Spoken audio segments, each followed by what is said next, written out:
I am sharing my screen with you.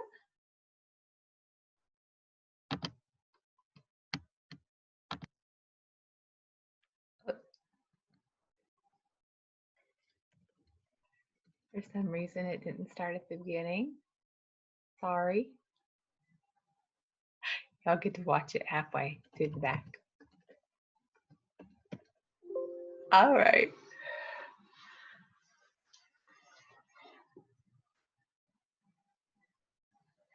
Listen up. I'm Erin VandeLinde, and I'm looking forward to sharing some information with you about breastfeeding. This little chat is brought to you from the Leche League of Roanoke.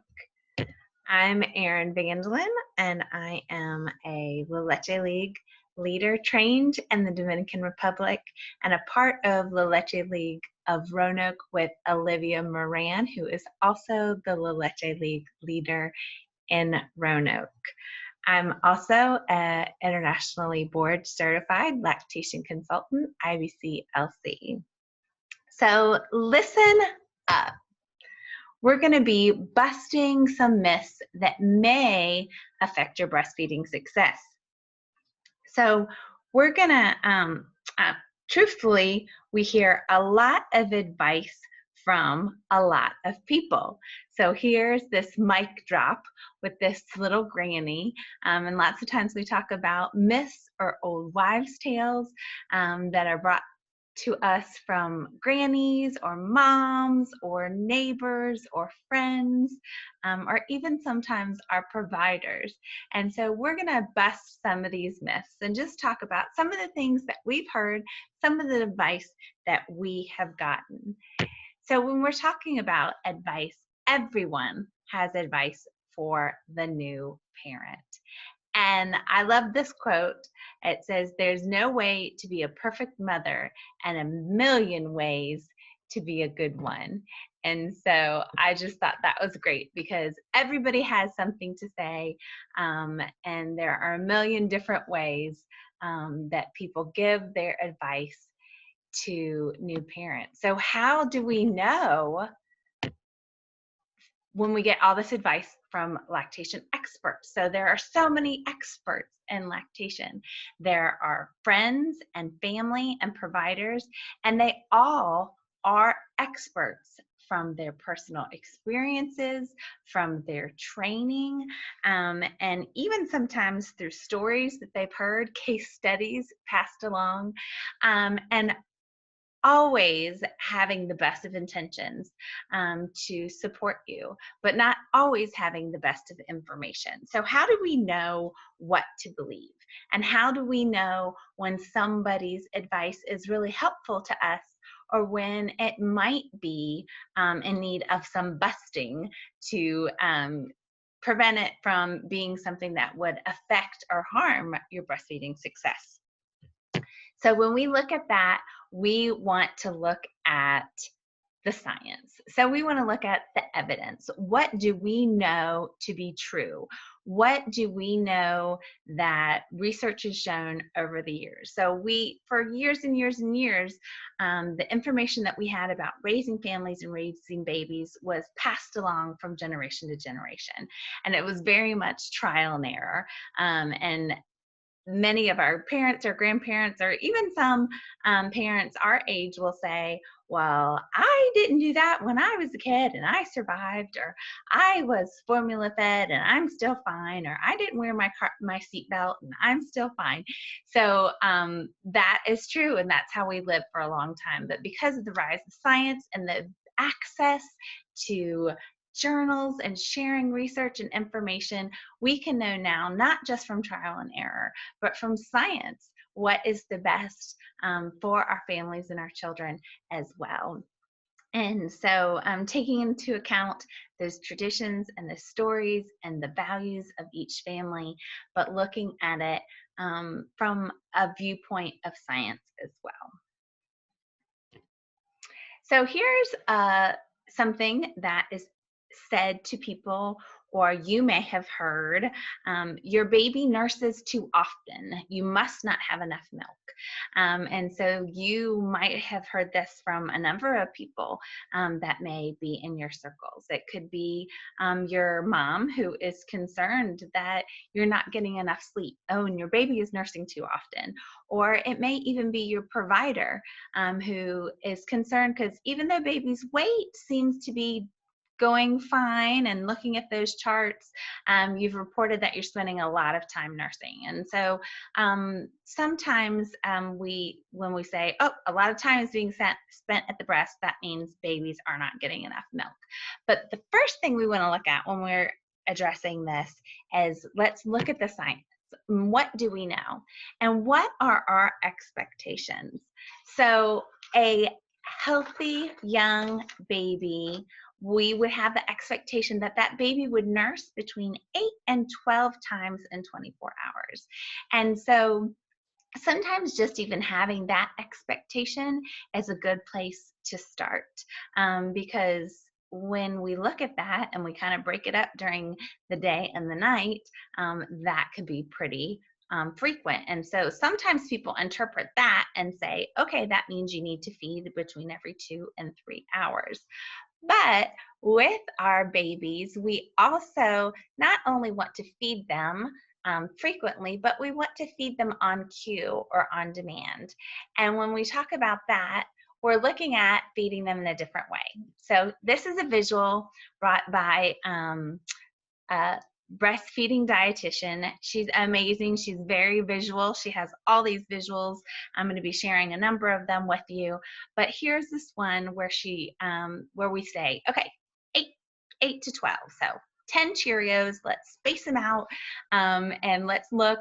That's how we should feed our babies. And that's how people design the idea of a schedule. The baby needs to be fed every 2 to 3 hours. And it's very strict, and it's a schedule, and that's how they're looking at it. But really what we need to do is feed our babies like the line here with the blueberries. And there we're feeding our babies on demand or on cue. And that means we're waiting until our baby is showing signs of hunger. They are crying is the late sign of hunger. And so we want to wait for those early signs that the baby is putting his hand in his mouth, or she's starting to get fidgety or fussy, or she's sharking her head around, looking, an open mouth. And for very young babies, even just open eyes, being awake and alert and saying, hey, I'm ready, I'm awake to learn something, I'm ready to try something, is a great opportunity for feeding. And where you can see on that second line there with the blueberries, we are not putting it on a rigid schedule. And even the size of the feeding changes as the size of the blueberry does, as well as the frequency of the feeding too. So this is just a great little visual that we can look at when we're saying feeding on cue or feeding on demand, as opposed to feeding on schedules. So the science too is a little bit complicated, because that's what science is about, right? It's about complicating things.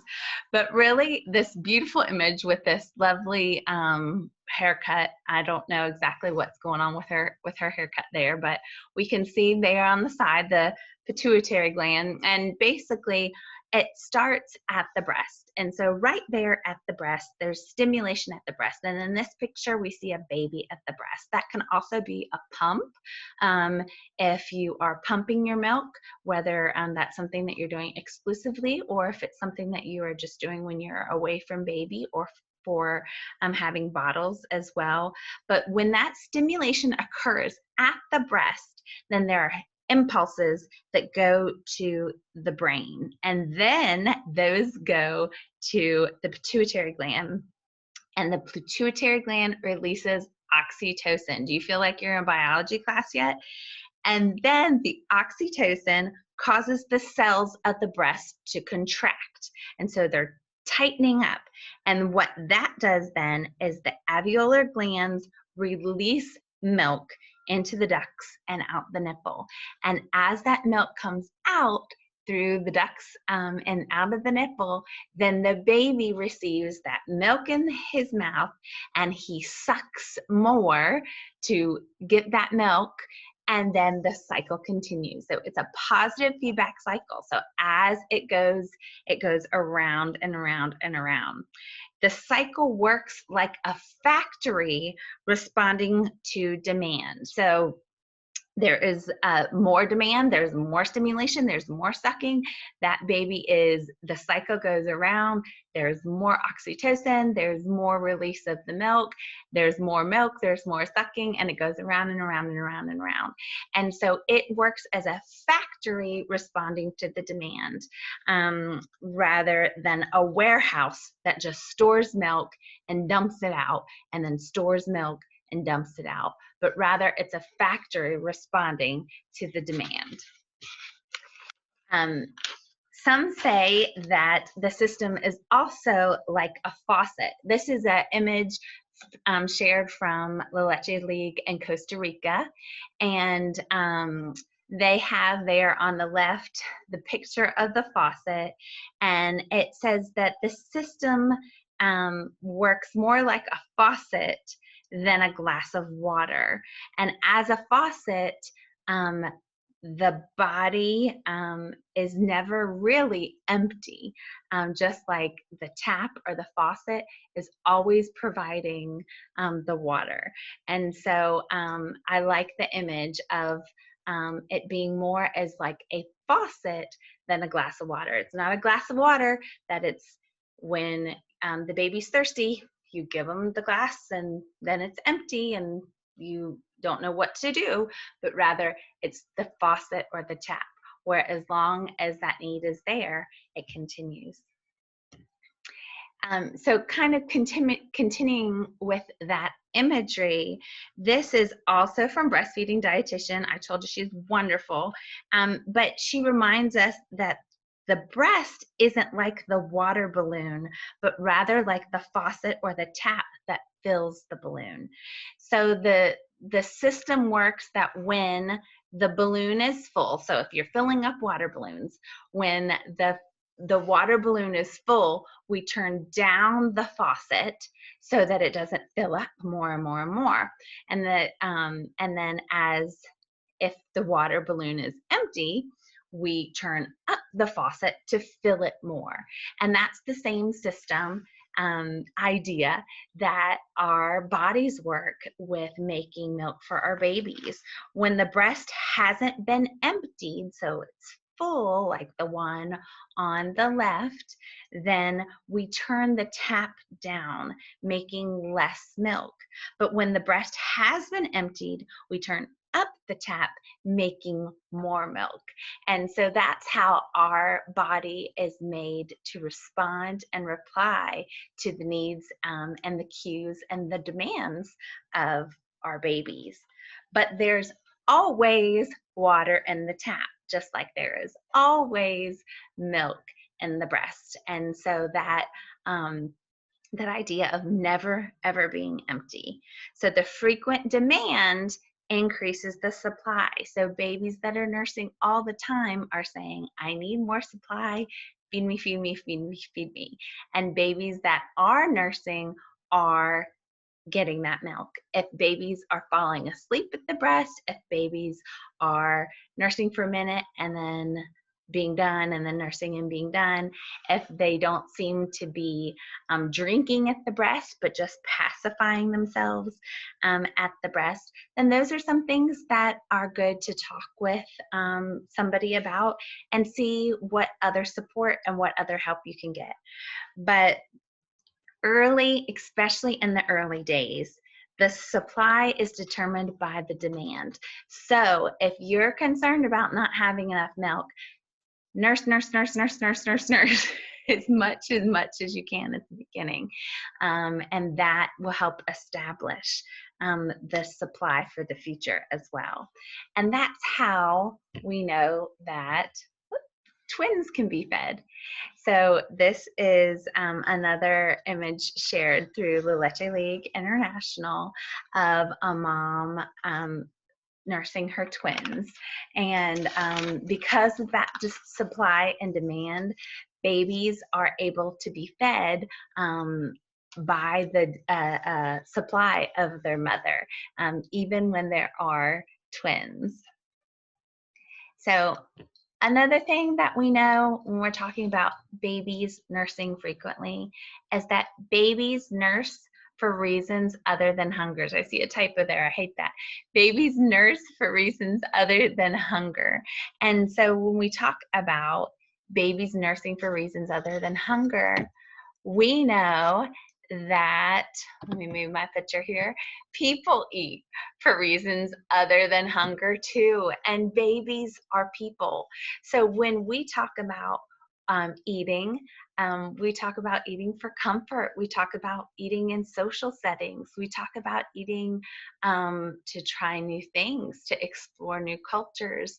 And so in the same way, babies are eating for so many more reasons other than hunger. And along that same lines, babies cry for reasons other than hunger too. And so I just encourage you to know that sometimes every need that you know how to meet has been met, and cuddling your baby is just another thing that you can provide for your baby by just holding your baby and loving your baby and meeting those needs. And sometimes the baby will settle and sleep and fall asleep, and sometimes the baby will just cry. And it's okay, and it's okay for you to hold your baby, and it's okay for your baby to cry sometimes too. So when we're talking about there are other needs, and if you do have enough milk and if you don't have enough milk, how do you really know? So the big key to how you really know are the wheeze and the poos, is the sweet way to say the diapers, the wet diapers and the poop diapers. And so when we're talking about the first 5 days of life, we just say days equal diapers. So day 1, 1 diaper. Day 2, 2 diapers. When we get up to day 5 or afterwards, we want 6 or more wet diapers and 3 or more poop diapers. And so those diapers, you can see the little diaper there with the poo is often yellow, and it's a small amount, and that's good. Small is fine, and it's a liquid diet, so you're going to have liquid poos as well. So here is something else that you might hear, is you can't breastfeed if you have inverted nipples. So that was something that I actually heard people share with me a lot when I was breastfeeding my first child, is, oh, that's so wonderful. I wish I was able to breastfeed. I couldn't breastfeed because I have inverted nipples.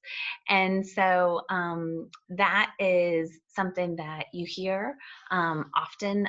People say, maybe your mother would say it to you because it was her story. Maybe your friend would say it because it was part of her story as well. Kind of along the same lines with that is, oops, I'm getting ahead. You can't breastfeed, your breasts are too small. And so that also kind of has something to do with the same kind of idea.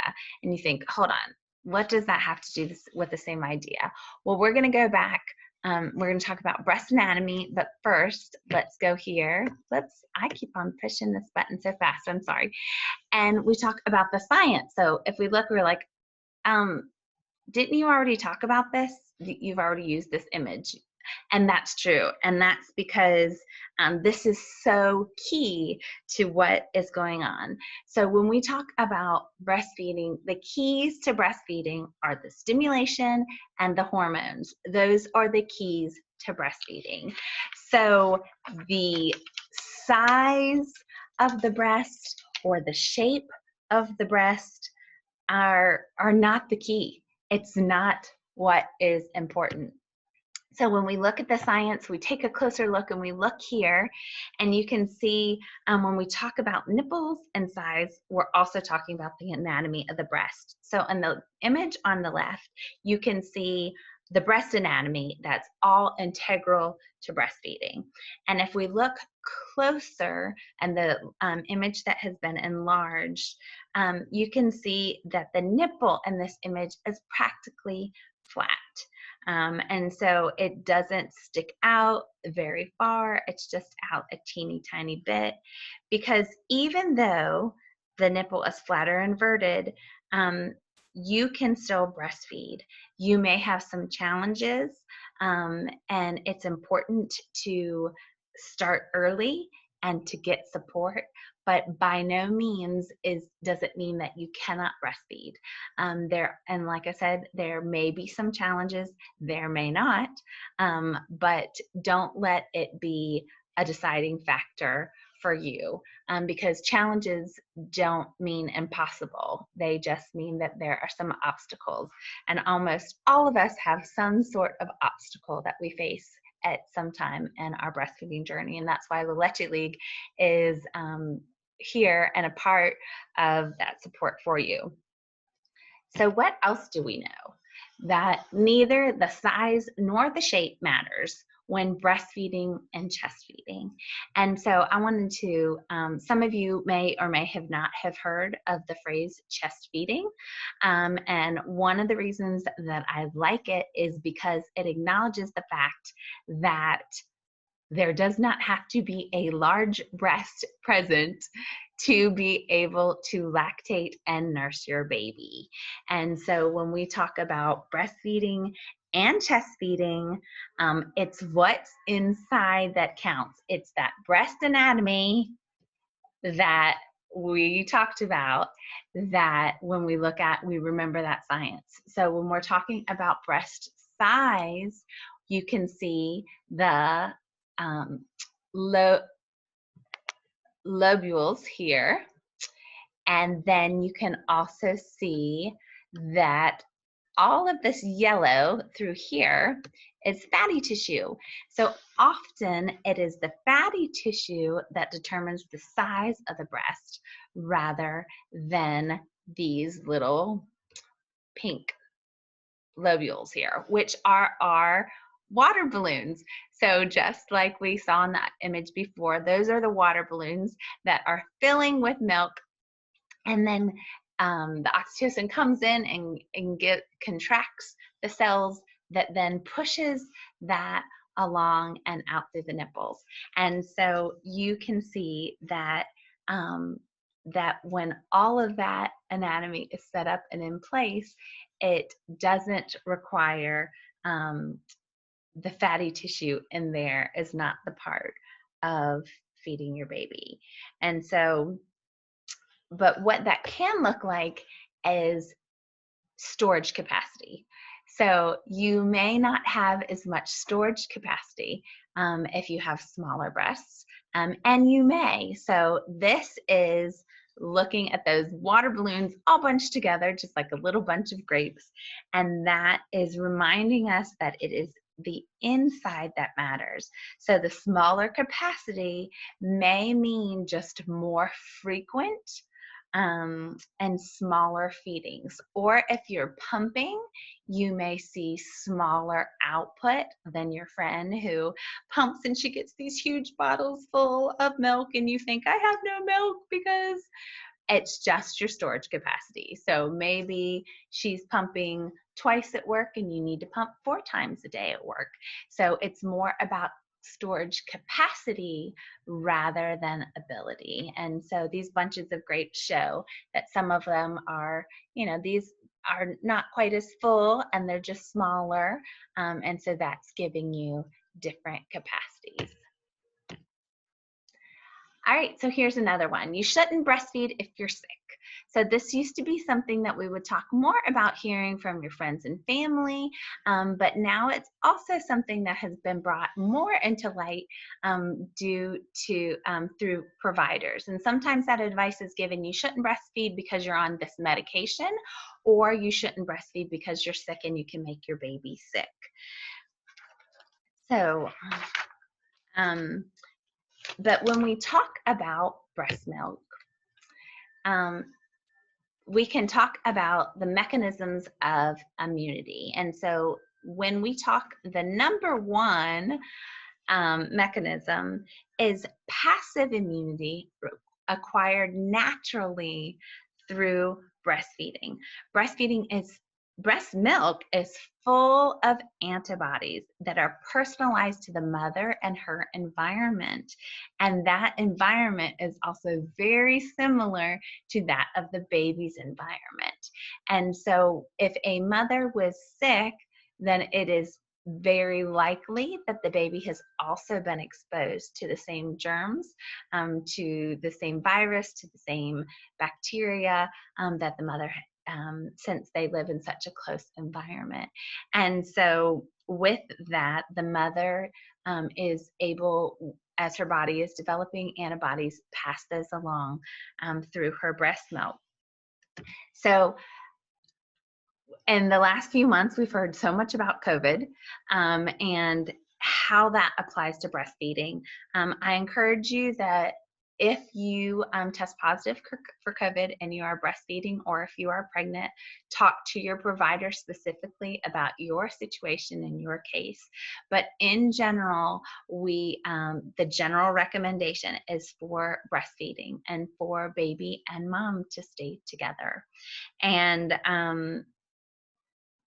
one of the things that's been very encouraging about breastfeeding and COVID is that the research is starting to show how powerful breast milk is in its antibodies and fighting the coronavirus. And so, if you look at this image, you can almost think for a second that COVID could be a beautiful thing, but then you remember how awful it is and how tragic it has been and how it's affected our lives, even those that have not been infected with it.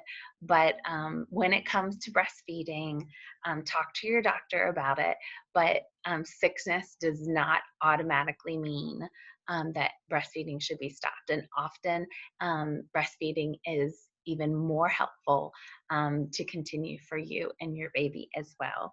And as far as the medications go, there are a few resources available. You can check with your provider about medications that you're taking, that you can continue to take a huge number of medicines. There are very, very few that are strictly contraindicated for breastfeeding. And so talk to your provider about side effects or what to look out for or what you should watch with while taking medications while breastfeeding. But medications, many medications can be taken while breastfeeding too. All right, here's our last one here. You won't have any milk after a C-section. You will need to give formula. So this one is pretty close to my heart. I know when my second child was born, he was born by C-section. It was a very difficult birth for both of us. And as I was recovering in the recovery room, the nurse came in and plopped a few bottles of formula on the side of the nightstand and said to my husband, "You're going to need these." And I said, "Oh no, you've made a mistake. We're going to breastfeed." And she said, "Oh no, you've been through a lot. You're going to need these." And so anyway, we got tried to give them back to her. She wouldn't take them, so my husband took them and stuck them in a bag. And the assumption was it was a long labor, a long C-section, a lot of things that the milk would be needed.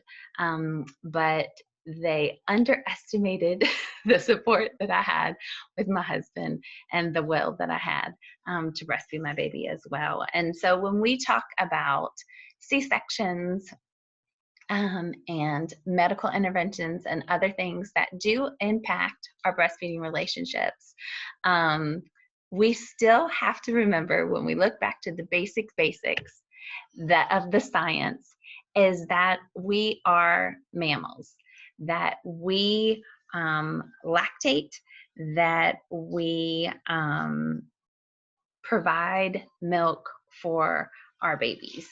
And I love this little image. They did a drawing contest with children and their images of breastfeeding. And I thought this one with the little puppies was cute. I think it's dogs. My son thought that they were little Dachshund wiener dogs. So but mammals make milk, and our bodies are set up. The science goes that when the placenta is detached and it is born, then the cycle begins. So the cycle immediately it is launched when the placenta detaches. And so with that, in situations of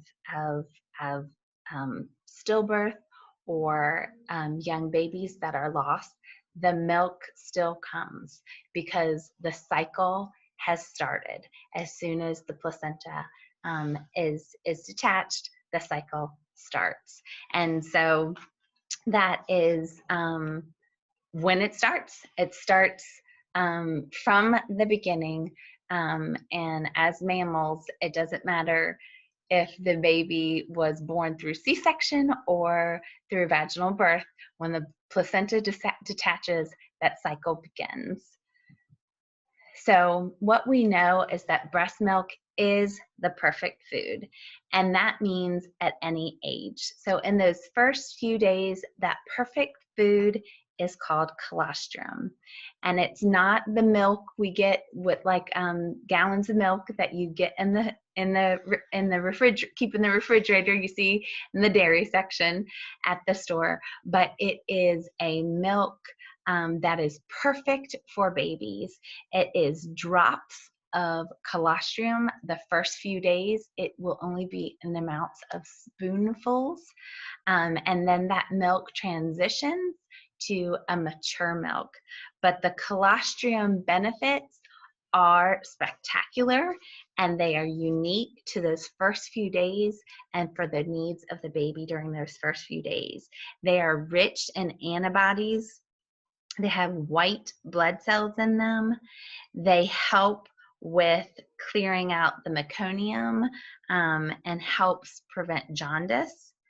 They help, they have growth factors that help the intestines to mature and to prevent allergies and intolerances. They're rich, colostrum is rich in vitamin A that can help reduce infections and can help reduce some vitamin A related eye diseases. Those antibodies protect against infection and allergy as well as those white cells. So that colostrum has unique purpose and it has unique benefits, and it is the perfect food for the baby from the start. And breast milk is a food that changes, and that's one of the reasons it can be so perfect. As the milk matures, it is still the perfect food made for babies. It's 80% water, so it helps to satisfy the thirst. It prevents dehydration, but then it has all of those macro and micronutrients that babies need for nutrition and health, as well as hormones and antibodies and stem cells and enzymes and so many other amazing things that we've yet to discover all of their purposes for the growth and health and development of our babies. Here in this image, there is a someone who is hand expressing the colostrum, and I wanted to share this image with you because I wanted you to see how those are tiny drops, that's not a lot of milk, and it is the perfect amount, and it is the perfect thing for the baby. They're precious drops. More isn't always better. We know that quantity is not equal to quality. And so when we're talking about colostrum and that early milk, more isn't always better for a few reasons. One is that during those first few days, babies are learning to eat. They're learning to drink. They're learning to how do you suck and swallow and breathe and do all of that at the same time. And they're learning slowly. So by giving them drops of colostrum, they're able to take that in and suck, swallow, breathe, and figure all of that out while still getting everything they need in those first few days. They're learning slowly so that they can drink slowly, so that they can coordinate it. In the meantime, they're doing all that work at the breast where they're sucking, they're doing the stimulation so that it is kicking in with all those hormones. So the demand is starting to boost so that the body is able to respond to all of that. And instead of drinking from the water hose where they're just drowning, trying to figure it out, they have those first few days to start working on that together. And that's one of the reasons why colostrum is such the perfect food, and also why breastfeeding early at the breast is so important too, so that baby has an opportunity to learn where the going is still a little slow. We also know that when it comes to having babies, and particularly with C-sections, that we live in community, that we need help and we need support. These were just a few images from the Leche League International of different support settings, from partners to parents, to peers and providers. And I just thought that they were some lovely images of families supporting, being supported through breastfeeding. And you can see the image kind of in the middle down in the front is a mom who is being supported by her husband and breastfeeding their 2 children. She said that her oldest was 3 when her second child was born, and she was not ready to discontinue the one relationship for the other. And so she continued with the support of her husband to tandem breastfeed. And that's not a myth that we talked about specifically today, but that's often one that people say, you can't breastfeed if you're pregnant, or you can only breastfeed one. And so she shared her experience about how that was some myth busting that she did with the support of her family too. So we know that we live in community, and that we need community and we need support. And so instead of having all these people that are experts fussing at us and telling us, we have all these people that are experts in supporting us and helping us to accomplish our goals. And we need support. If that was one thing that I could share or encourage more than anything else, is that we all need support. In my personal experience, from the time I was a first-time mom, it was a friend of a friend gave me that little bit of breastfeeding advice that saved our journey and our relationship. Or even with my 3rd child, I was already a Leche League leader. I had so much experience and knowledge at that point in time, and still had so many challenges with my 3rd.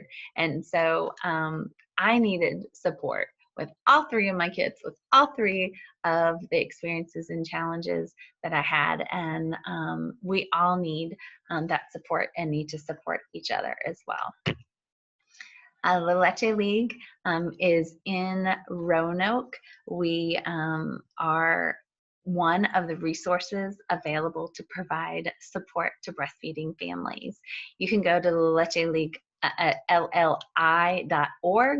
to find some great online information and resources. You can also connect with us locally here on Facebook. Roanoke is a growing area with a number of lactation resources, and so I really encourage you, check things out through the Resource Summit. We have La Leche League, we have Breast Roanoke, we have a number of private practice providers, as well as providers through the hospital and through WIC. And so there are breastfeeding support providers, helpers, experts that are wanting to help you. And so you do not need to struggle. You do not need to suffer alone. I promise you, we are available and we want to help you. So, oh, there you go. The Leche League of Roanoke. You can find us on Facebook. Connecting through Facebook is the easiest way to get in touch with us. We are having virtual meetings. We also provide one-on-one phone support, and like I mentioned before, the resource of the Leche League International online is an online resource that's available to anybody, and if you just Google the Leche League, it will bring you right up there. So thank you for your time. This time has been precious for me. I usually am not up at this time. It's actually almost 4 o'clock in the morning, but I feel like it's been a precious time for me to remind me of the days that I was up nursing my babies at 4 o'clock in the morning. Now I'm up at 4 o'clock in the morning working on this because my babies are asleep rather than awake. And it was some quiet time in our house that I could be undistracted and focus on spending this time with you. So thank you for sharing this time with me, and I hope to hear through the Leche League of Roanoke. Have a blessed day.